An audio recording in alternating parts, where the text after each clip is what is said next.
El 10 de junio, nuestra iglesia recuerda a la beata Ana María Taigi, patrona de las madres de familia. Año 1867, Italia.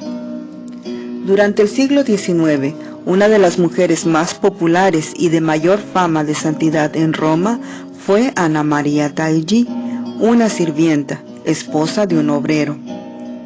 Nació en el año 1729 en Siena, Italia. Su padre quedó en la más absoluta pobreza y se fue a vivir a Roma. La pusieron unos meses en la escuela, pero luego llegó una epidemia de viruela y la escuela fue cerrada.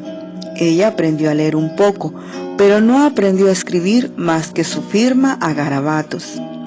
Su familia vivía en una casa humilde, en un barrio pobre de Roma. El papá consiguió trabajo como obrero. Su padre desahogaba el mal genio que le producía su extrema pobreza, insultándola sin compasión. La mamá también la humillaba frecuentemente, y a la pobre muchacha no le quedaba otro remedio que callar y ofrecer todo por amor a Dios. Aprendió a hacer costuras y trabajando en un almacén fabricaba ropa de señora y así ayudaba a conseguir la alimentación para su familia. Sus padres, en vez de conformarse con su suerte, eran cada día más irascibles y la trataban con extrema dureza. Ella tenía siempre la sonrisa en los labios, tratando de alegrar un poco la amargada vida de su hogar. Su mayor consuelo y alegría los encontraba en la oración. Un día en la casa donde trabajaba su padre, le avisaron que quedaba vacante un puesto de sirvienta, y él llevó para allí a Ana María. Poco después, la mamá fue admitida allí también como sirvienta, y así la familia tuvo ya una habitación fija y la alimentación segura. Ana María era una excelente trabajadora y todos en la casa quedaron muy contentos del modo tan exacto como cumplía sus labores. Cuando Ana tenía 20 años y era una joven muy hermosa, empezó a encontrarse cada semana con un obrero de 28 años llamado Domingo Taigi, que venía a traer mercado a la familia donde ella trabajaba.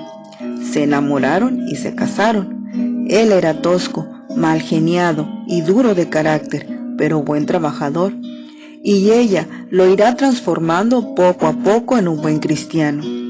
En su matrimonio tuvieron 7 hijos. Un día en que Domingo y Ana María fueron a visitar la Basílica de San Pedro, un santo sacerdote, el padre Ángel, sintió que cuando ella pasaba por frente a él, una voz en la conciencia le decía: «Fíjese en esa mujer, Dios se la va a confiar para que la dirija espiritualmente. Trabaje por su conversión, que está destinada a hacer mucho bien». El padre grabó bien la imagen de Ana, pero ella se alejó sin saber aquello que había sucedido. Y he aquí que nuestra santa empezó a sentir un deseo inmenso de encontrar algún buen sacerdote que la dirigiera espiritualmente para poder llegar a la santidad. Estuvo en varios templos, pero ningún sacerdote quería comprometerse a darle dirección espiritual. Además, era una simple sirvienta analfabeta y llena de hijos. Pocas esperanzas podía dar una mujer de tal clase. Pero un día, al llegar a un templo, vio a un padre confesando y se fue a su confesionario. Era el padre Ángel, el cual, al verla llegar, le dijo: «Por fin ha venido, buena mujer. La estaba aguardando. Dios la quiere guiar hacia la santidad. No desatienda esta llamada de Dios». Y le contó las palabras que había escuchado el día que la vio por primera vez en la Basílica de San Pedro. Desde entonces, bajo la dirección espiritual del Padre Ángel, comienza a llevar una nueva vida de oración y penitencia. Por consejo de su director espiritual, deja de hacer ciertas penitencias que le hacían daño para la salud y se dedica a cumplir aquel viejo lema: la mejor penitencia es la paciencia. En pleno verano, bajo el calor más ardiente, hace el sacrificio de no tomar bebidas refrescantes. Demuestra gran paciencia cuando su marido está ya en arranques de mal genio. Madruga para tener todo listo para sus hijitos que van a estudiar y se dedica con todo el esmero posible a educarlos lo mejor posible.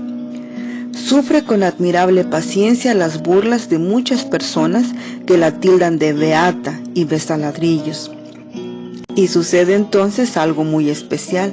Ana María empieza a ver el futuro en medio de un globo de fuego que se le aparece. Y a su casa llegan a consultarle personas de todas las clases sociales, cardenales, sacerdotes, obreros y gente de las más diversas profesiones. A unos anuncia lo que les va a suceder y a otros lo que ya les sucedió, y a todos da admirables consejos. Ella, que ni siquiera sabe firmar.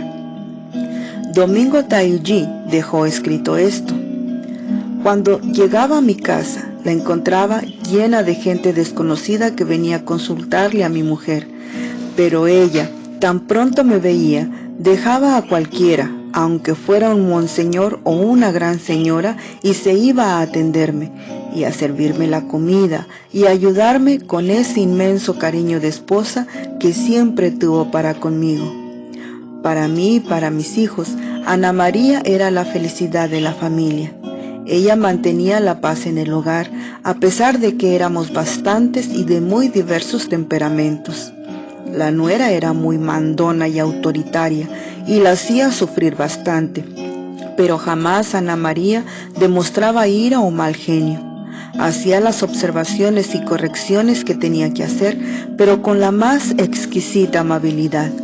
A veces yo llegaba a casa cansada y de mal humor, y estallaba en arrebatos de ira, pero ella sabía tratarme de tal manera que yo tenía que calmarme al muy poco rato.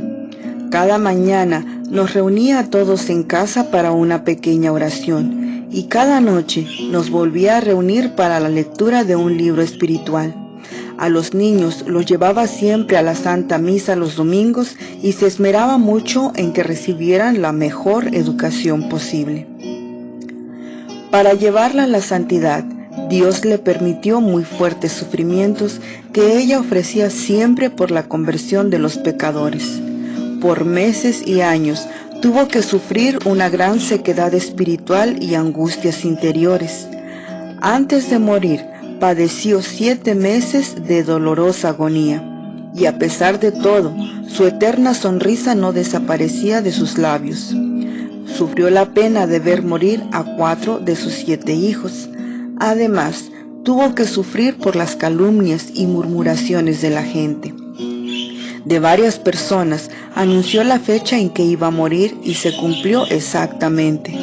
Anunció también graves peligros y males que iban a llegar a la Santa Iglesia Católica, y en verdad que llegaron. Pidió a Dios y obtuvo de él que mientras que ella viviera no llegara la peste del tifo negro a Roma, y así sucedió. A los 8 días de su muerte llegó a Roma la terrible peste. Murió el 9 de junio de 1867 a la edad de 68 años. Por su intercesión se han obtenido maravillosos milagros. Su cuerpo se conserva incorrupto en Roma. Señor y Padre nuestro, concédenos un conocimiento profundo y un amor intenso a tu santo nombre, semejantes a los que le diste a la beata Ana María Taiji, para que así, sirviéndote con sinceridad y lealtad a ejemplo suyo, también nosotros te agrademos con nuestra fe y con nuestras obras. Por Jesucristo nuestro Señor.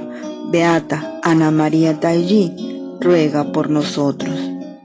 Amén.